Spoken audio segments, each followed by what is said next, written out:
Hey, what's going on, everybody? Welcome back to G-Dub's Point of View. I am your host, G-Dub. We are back here for day 5 of the G1 tournament this year. As you can tell by the clock behind me, it's pretty late recording. I just got finally finished seeing everything, and I want to make sure I got my thoughts out before I go to sleep for the night and forget about it the next day. Especially because day 6 is right around the corner, which is a big day. So I want to make sure I got my thoughts out on video first. This was a fun night. I I thought, especially considering this was a free show, so if you guys are not subscribed to the New Japan World website, this is a free show. You don't need a subscription to see it. They over delivered for what was scheduled to be not the world's best card. They over delivered for sure. So this is just a great introduction to New Japan if you're not subscribed to the service. Of course, I only have one tag match note. The only tag match I watched was the Kenny and Tama tag because that's the most interesting story going into tomorrow. And it was great. Kenny comes out and him and Chase immediately look to fight Tama and Loa, and they kind of brawl essentially for 5 minutes, and then Loa gets the pin, but and then they attack Chase and Kenny as they're leaving. So it sets up a big emotional payoff for the match that's going to happen tonight, with a very good possibility that Tama could win and set up a heavyweight title match in the future for him. But let's jump right into the actual matches. The first match was Elgin and Jay White. I thought this was a really good match. Elgin's had a great tournament so far, and Jay's been, he's had the 2 big wins over the 2 biggest names in the block. So having this match of these 2 guys go off first and being one of the better matches on the card was really good. I have some notes again. I wrote that they had some good early chop trades, especially Jay's trying to hit his chops and Elgin's kind of selling it, and then hits a big chop and Jay's falling over. It was pretty crazy. Just Jay was selling really well. One of my notes was how well Jay sold the entire match. He was selling like he was getting his ass kicked, and he's really gonna have to do that in his next match because he's got Suzuki coming up. So yeah, it's gonna be. This is a good opener for him to learn how to sell well, because he's gonna get his ass beat in the next match. But Elgin, of course, hit a big suicide dive that was really aggressive, and the crowd was just super hot. Of course, he's very popular in Japan, but man, he hit those couple dives, and the crowd was just on fire when he hit those. They were wanting him to win so bad. It helped that Elgin's a big favorite over there, and with Jay being just hated right now over there, it was a perfect matchup. And that's something I wrote lots of boos for Jay. He's obviously done his character as best he can. It's just he's so over in the sense of being a heel over there. It's ridiculous. You thought it was bad over here for San Francisco. It's 5 times worse over there booing wise. So he's doing a great job. They had a weird apron spot where I think it was Jay was going for the Kiwi Crusher on the apron, which is like a fisherman suplex front like bomb or something. It was his old finisher as a on Excursion, and then he uses it as a signature now. And as he picked Elgin up for it, they kind of just tumbled off the apron, and I couldn't tell if it was a botch or not. It worked well. They immediately got back into like nothing was wrong. So I couldn't tell if they meant to do that or if it really was just a botch. They worked super well into the match. So if it was planned that way, good on them, because it looked great. And if it was a botch, well done on them for recovering that well, because it looked like a struggle, and the fact that Jay was tired from the match, he couldn't get Elgin up all the way, and his weight kind of forced them to fall off the apron. So the recovery on it was great. And of course the finishing sequence was great. I didn't mind the interference, or not the interference, but the ref antics. This was a very minimal amount to what he's been doing. And I thought this match was a better representation of Jay White's skill set than the last 2 were. Because this one, of course, was Elgin going for the corner bomb to set up the Elgin bomb. And as he's getting dragged in, Jay grabs the ref and he's running with him, and so the ref hits the corner. And of course he gets the low blow into the Blade Runner for the pin, but I thought they minimalized the antics that Jay does, and so Jay was actually able to prove himself as a wrestler more in this match. And I think this is his best. Personally, this is his best match of the tournament. So if you're looking for a good Jay White match, just watch this one for sure. But yeah, Jay is now undefeated. He's got a hell of a test in his next match. I think I have him losing to Suzuki personally. That's what I have predicted to stop his run. But starting out 3-0 is the only man 3-0 right now. It shows the faith in them, and of course Elgin's still 2-1. I mean, he's still doing great, and they had a great match, and definitely one of the better ones on the card, and over delivered for what people thought they were going to get for sure. Second match, of course, was Yoshihashi and Suzuki. The opening was great. Yoshi was in their tag match yesterday, was kind of showing this little kind of rebellious nature against Suzuki, which I thought was really good. Kind of just chirping back at him and whatnot. So, Yoshihashi gets in the ring today, and as soon as he steps through the ropes, he just starts blasting at Suzuki. I was, whoa, why is Yoshihashi of all people doing this? It was perfect.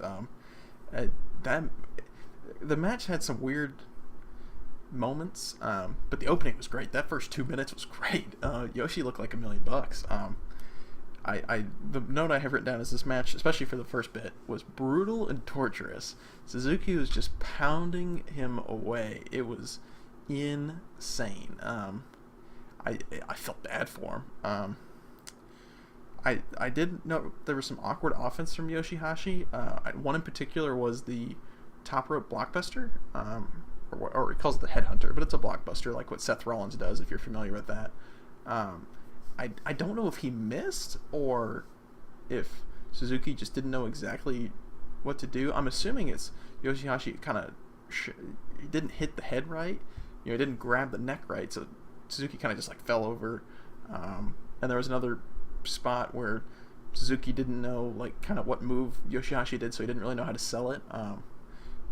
Obviously that needs to be cleaned up, but I like the aggressive Yoshihashi a lot more. So if he's going to be aggressive and make a couple more mistakes, eventually those will get ironed out, and he'll be a better wrestler for it.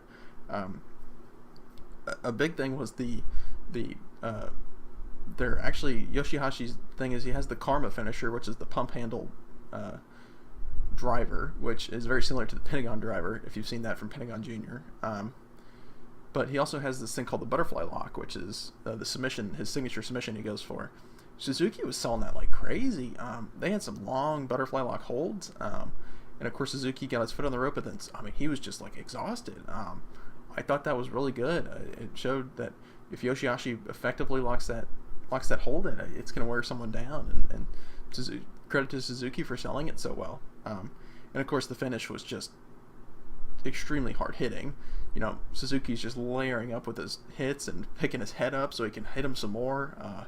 You're hearing the shots just reverberate throughout the arena. It was, there's not much else you can do. And of course, he actually hit the Gotch pile driver for the win, which I think that was Suzuki's only pin attempt of the entire match. If you go back and watch, I think that was his only pin attempt, was after he hit the pile driver, which is, I like seeing that. I know there was one match that Suzuki and Tanahashi had. I think it might have been the 2012 one, where they had a 40-minute match and there was only one pin attempt, which was the final pin. I love seeing that in a rarity, that style. So it was really good here. But I thought the match actually was decent. I think it was probably my fourth favorite match of the night. I think that has to do with Yoshihashi personally, but of course Suzuki's got Jay White next. That match will be killer. I'm really looking forward to that. But yeah, to have Suzuki finally get a win back here, and so he's not 0-3 is great. So yeah, really looking forward to that. And I thought this match was pretty good. The next match is Makabe and Evil. I think this match was good. I think this is the style that Evil needs to work. They had a good power opening. Really, doing the big shoulder block kind of sells, and not trying to go down for each other and that kind of thing. And one of my notes is that outside brawling works for both of them. they had that, the run up the stairs of Korakuen, and then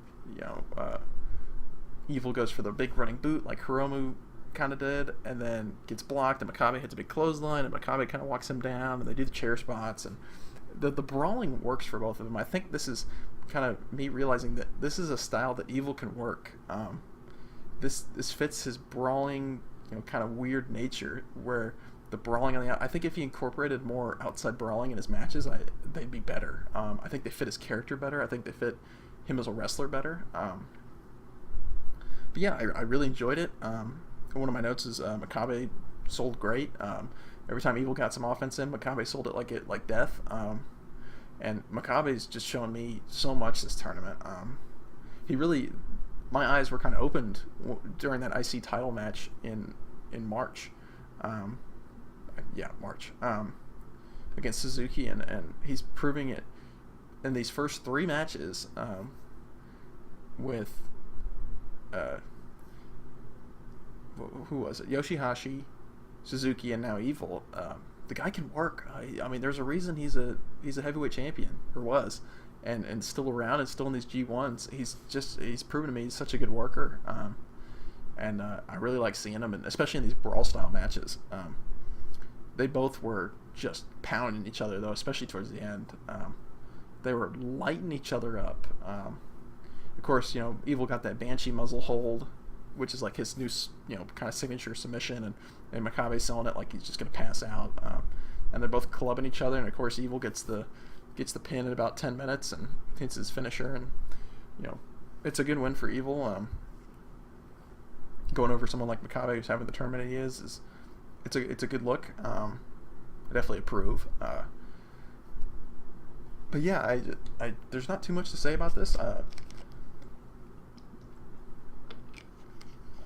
It probably was my least favorite match of the night, but I really liked it. So it's tough to. I have to call it my least favorite just because I like the other ones better. But it was a good match. Like, I don't take like some of these I've been calling my least favorite as I didn't really like the match. I liked this match, and it just happened to be my least favorite.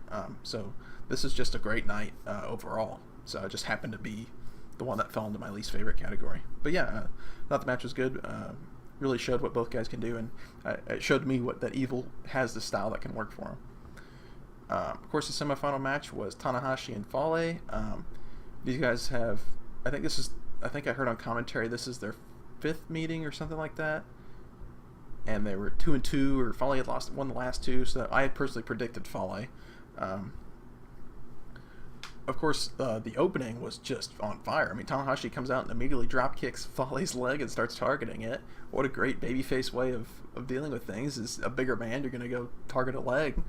Great way of doing it. It was just really effectively done, constantly targeting it throughout the match. And then, of course, Fale takes advantage at one point because, of course, Tonga Loa is helping him out, and has the offense going, and Tanahashi just has just amazing babyface selling. The guy's just the master of it. Anytime he's in a match and he's the underdog and he's getting beat up, it's just, you feel for him every time. It doesn't matter who he's facing. Every time you feel for him, which is just a testament to his ability, especially in the underdog babyface role of selling his ass off. But yeah, I said I loved the leg work on Fale because he constantly kept going back to it as offense. Saying, okay, I got this guy hurt in his leg early. He's big. I need to knock him down. And Fale was selling it really well. I mean, credit to him, because usually his style is he doesn't sell much. He's the big guy that doesn't take a lot of damage, and this is one of the first matches I actually saw him really sell a limb, which is good. I really liked it. Of course, the match kind of, there's parts where it slows down, and it kind of dragged on a little bit. But it kind of picked up there at the end. They had great trades of finishers. It was I forget what spot it was. Oh, it was the Fale, hitting the grenade, Tana kicking out at like 2.8. Crowd goes nuts. Fale looks just bewildered, and then he goes for the bad luck fall that gets countered. Tana hits the sling blade into the high fly flow. Perfect.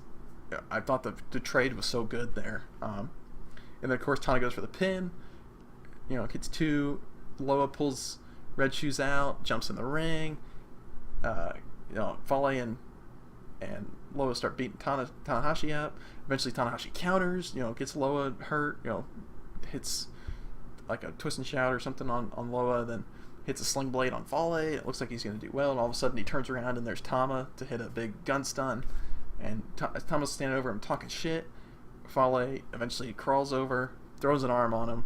Red Shoes gets back in the ring. And this is just the best moment of the night, best moment of the tournament so far. Red Shoes gets back in the ring. Looks like he's going to start counting. Kind of looks at Tama and Loa ringside. Starts fake count again. Just stops, looks at both of them, shakes his head, flips both of them off, and then calls for the bell for a DQ.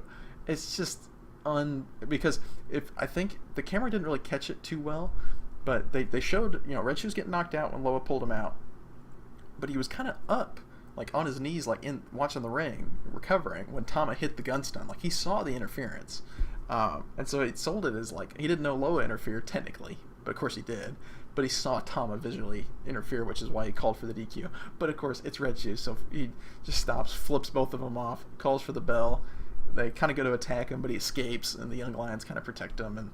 And of course, Fale's just pissed off, and they beat up Tanahashi for a little bit more, and they leave. So I did get that match predicted wrong, but it came to be a disqualification. So this was just the best DQ finish I've ever seen, especially in New Japan. Red Shoes is a legend. He's just the best ref in the game right now, and it really worked for for the story that they're trying to tell with all the DQs, and to have it constantly escalating. I think it's really fun. But yeah, I think this was my second favorite match of the night, probably just for the finish. Quality wise, this was probably third best. I do think Elgin and White was better, for sure, from a quality standpoint. But the finish of this just put this match over the top entertainment wise. So yeah, please go watch that finish. It's just incredible to see the reactions and everything, and the crowd, and there's a perfect image someone got of Red Shoes flipping the two birds. It was just perfect. The finish is so good. Of course, we move on to the main event, which was the big proving match, and a match I had circled in my preview video as a match I was so looking forward to, which was Okada versus Page. Of course, Page has been pulling out some great performances. Against Fale Night 1, he did his thing. They had the DQ finish. Nothing he can really do. Has the great match with Elgin, gets a 4-star rating. And it was a good lead up to this. Of course, they have the tag match with Okada, and he's talking shit to him and saying which one's going to show up. It was such a good build up to this match. Early on, there was a little mistake. I'm not entirely sure what the situation was. I think it was. Oh man, I'm not even sure. I think it might have been like a counter. Hangman did a counter, and Okada ran into the barricade on the outside. And the miscommunication was Okada sold it. He hit the barricade and sold on the ground. And I don't know who made the call. It must have been Page. They're saying like, yeah, I'll knock you in the barricade and then I'll dive on you. And Okada must not have heard that because he sold it on the ground, and then Page goes to run off the ropes and dive, and instead of just like stopping or anything, he goes for the dive and sees he's on the ground and hits this weird like dive flip over into like a leg drop. It was a really weird start to the match. Of course, they picked it up by the end, but even like 2 minutes after this, but it was a bad start. I'm like, oh man, we're in for some shit if this is the start. But man, he hit some of those just amazing strength spots. He hit the, Page has it's the deadlift like pump handle back suplex bridge, just beautiful. Of course, as soon as he picks him up for the deadlift, the crowd goes, what? And then he hits the big suplex with the perfect bridge. The crowd's going crazy. And of course, Okada's got his little strikes, and Page just chopped the shit out of him. And they were loud, and Okada's selling great. Okada made Page look amazing in this match. They had some beautiful sequences together, especially outside. Page hits his huge moonsault that's just beautiful every time. And like one of my notes, is this was a star-making performance. If you hear this crowd this is a 17-minute match, maybe about the 12-minute mark or so, that has to be the loudest chants Hangman's ever heard in his life. They were wanting him to win that match so bad. Every time he got some offense in, this guy's career is made now, and it's so fun to see, especially his rise. This has been, let's see, because he joined in 2016. Yeah, because he joined like a week after Adam Cole joined, so it's been a week, or been 2 years. And he joined as like just a guy that was on the card. He's wasn't seen as anything too important. He's just a guy to fill up some space. At that point, Bullet Club was just adding people left and right. It wasn't a great look.